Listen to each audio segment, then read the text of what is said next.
આપ જોઈ રહ્યા છો સ્પાર્ક ટુડે ન્યૂઝ। અરવલ્લી જિલ્લામાં જંત્રીમાં સૂચિત વધારા સામે બિલ્ડર લોબીનો વિરોધ જોવા મળ્યો છે। અરવલ્લી ક્રેડાઈ દ્વારા મોડાસા ખાતે કલેક્ટરને આવેદનપત્ર આપ્યું છે। અસહ્ય ભાવ વધારા અંગે પ્રજાલક્ષી અભિગમ રાખવા રજૂઆત કરવામાં આવી છે। રાજ્યમાં જંત્રીના સુધારેલા સૂચિત દરો સામે રાજ્યભરના બિલ્ડર્સ એસોસિએશન વિરોધ નોંધાવી રહ્યા છે। તેવામાં મોડાસામાં સૂચિત જંત્રીને લઈને ક્રેડાઈ દ્વારા વિરોધ કરવામાં આવી રહ્યો છે। ક્રેડાઈ એસોસિએશનનું કહેવું છે કે સરકાર દ્વારા થોડા સમય પહેલા જંત્રીના ભાવોમાં વધારો કરવામાં આવ્યો। પ્રવર્તમાન દરમાં 200% લઈને 2000% સુધીનો વધારો કરવામાં આવ્યો છે, જેના કારણે ખેડૂતથી લઈ મિલકત ખરીદનાર પ્રજાજન વિકાસકર્તાઓ અતિશય આર્થિક ભારણ સહન કરવું પડશે। તેવામાં કલેક્ટરને આવેદનપત્ર આપી અને રજૂઆત કરી છે। આજ રોજ અરવલ્લી જિલ્લા બિલ્ડર એસોસિએશન દ્વારા આવેદનપત્ર આપવાનો આદેશ આખા ગુજરાતની અંદર એક સાથે એક સમયે થઈ રહ્યો છે। ગુજરાત ક્રેડાઈ દ્વારા અને ગુજરાત ક્રેડાઈ એટલે ભારત ક્રેડાઈનું એક એકમ છે।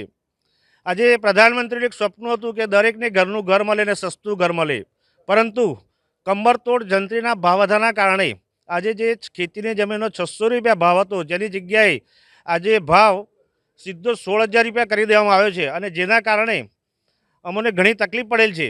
અને દરેક આજે ટેક્સીસના ભાર પડશે, એ તમામ ટેક્સીસના ભાર ગ્રાહકો સુધી પહોંચશે અને ગ્રાહકોને 6% સ્ટેમ્પ ડ્યુટીથી લઈ અને 12% જીએસટી સુધીનો ખર્ચો અથવા તો પૈસા ભરવાનો વારો આવશે। એટલે આજરોજ અમે જે આવેદનપત્ર આપ્યું છે, અમારી એક સરકારશ્રીને અપીલ છે કે જે જંત્રીનો ભાવ વધારો કર્યો છે, જે પેપર પર કર્યો છે, એ સ્થળ ઉપર જઈને જો કરવામાં આવે।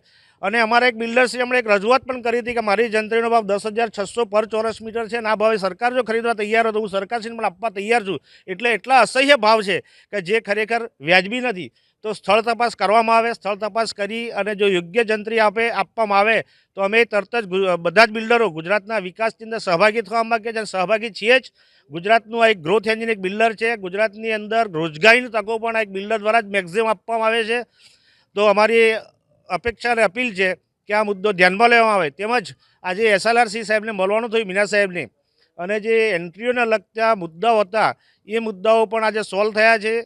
સાહેબશ્રીએ પ્રોપર્ટી કાર્ડની અંદર માત્ર 7/12 અથવા તો છેલ્લો વેચાણ દસ્તાવેજ હશે, આના આધારે પણ એન્ટ્રી પડવાની અમને બાંયધરી આપી છે, અને નીચેના સ્ટાફને એમણે બોલાવી અને તરત જ એમણે સૂચનો આપેલ છે, એમને પણ અમે બિરદાવીએ છીએ।